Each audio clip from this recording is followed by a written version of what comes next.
right. I'm going to present the case of MV. He's a 38-year-old gentleman who presented to the ER with about a 1 month history of anorexia, dyspnea, hemoptysis, and fatigue. He had had 2 prior ER visits for the similar complaints and a febrile flu-like illness, which was refractory to azithromycin and an inhaler. Of note, he also had a neck mass noted in the ER, and he was told to follow up with his primary care physician regarding this.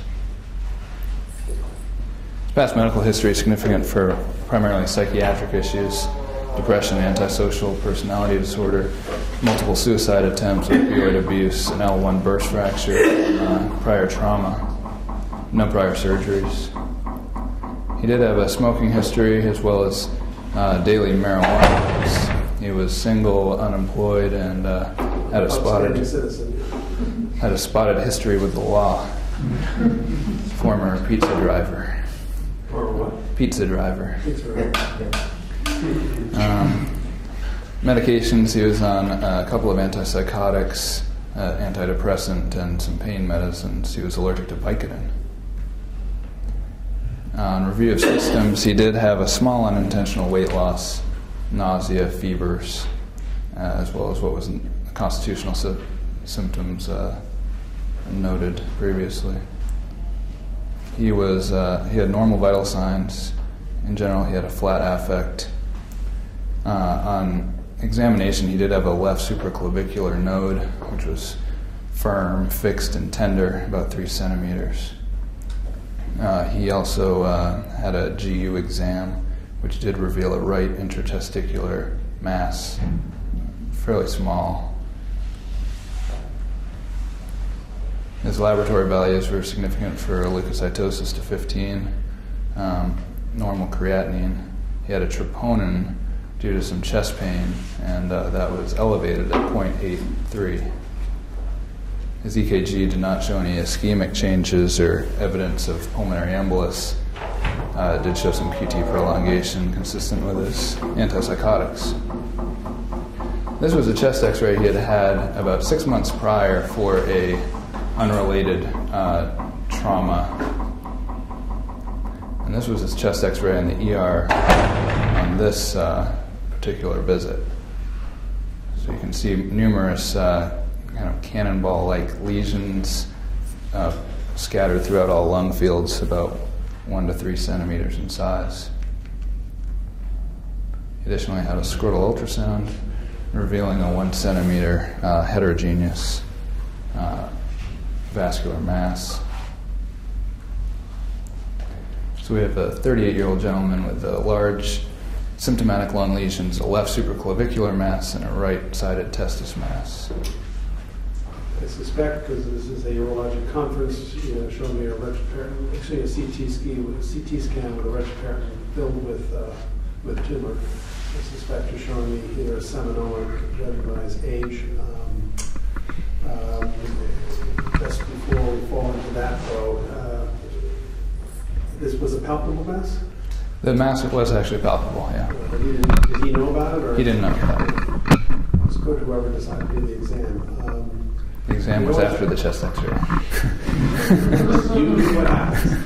It's usually after the CT scan, and someone thinks they've got a huge pancreatic mass or someone someone's got the right idea, let's examine his testes.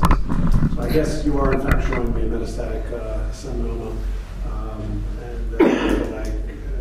You're talking about guys like this, immunosuppressed, HIV.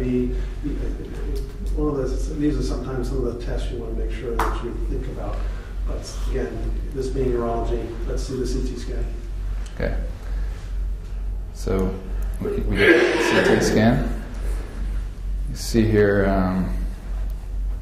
right about here, you get that 3.1 centimeter intra-aortic cable mass. That's what I expect. All right. So, he also had a CT-PA due to his elevated troponin, concern for PE. The medicine service ordered this. You can just appreciate his numerous pulmonary lesions. Yeah, but he's actually potentially The fact that he has antisocial behavior is not surprising. For some reason, if you look at your epidemiology, I'm not saying all people with testis cancer are antisocial or whatever, but there's a higher incidence of this in people who are orchiectomy, so I'm really surprised there is some genetic something cooking here. But anyways, you got your markers before I assume you did the right orchiectomy? We did. They weren't back yet when we did it, but... You guys are hurrying. So yeah, underwent a right radical orchiectomy. His labs did come back with markedly elevated So that HCG. From an age point of view, the seminoma was higher on the list. Now it's lower. So let's see what we got. Pathology-wise, probably mixed. Mature teratoma. Yeah, so pathology only revealed mature teratoma, PT1, 0.8 centimeter lesion. So this all makes sense. 38-year-old gentleman with multiple pulmonary lesions, left supraclavicular mass, markedly elevated tumor markers, but only mature teratoma in the specimen. I still think you got an embryonal cell, and the question is are the oncologists comfortable enough treating based on the tumor markers? And I suspect they will be. But it might be. You suspected wrong. So they performed a FNA of the supraclavicular mass, which did reveal epithelioid cells, no trophoblastic elements, but consistent with metastatic germ cell tumor. The core just showed necrosis, and by this time his HCG was up to almost 1 million. I mean, that's pretty much what it was. I know oncologists, they almost always want tissue. Yes, you always want to image one higher than you can see.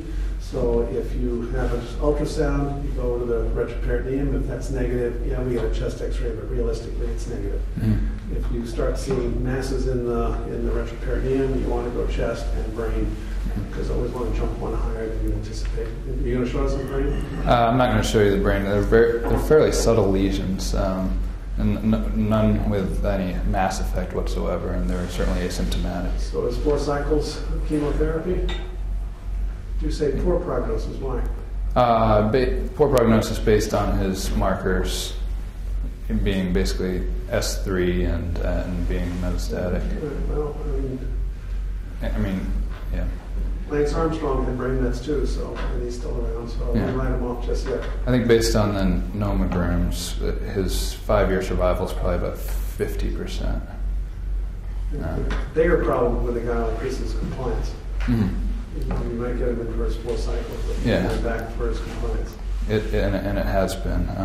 So prior to initiating chemotherapy, we talked to radiation oncology. They said because of the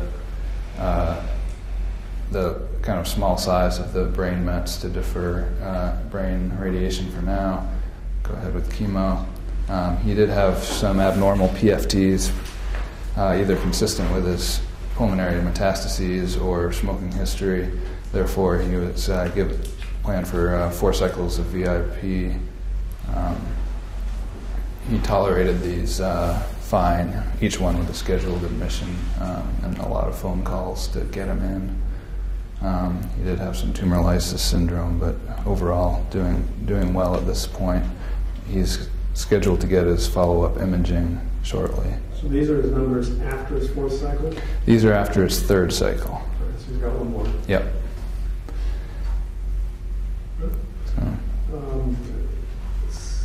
Sometimes it surprises you that they'll do well, and he said you can cure a couple of these people, so I'm not saying 100%, but you didn't have a huge retroperitoneal mass, and you got a chest X-ray at the end of the 4th cycle. If they're all gone, I would argue he might have actually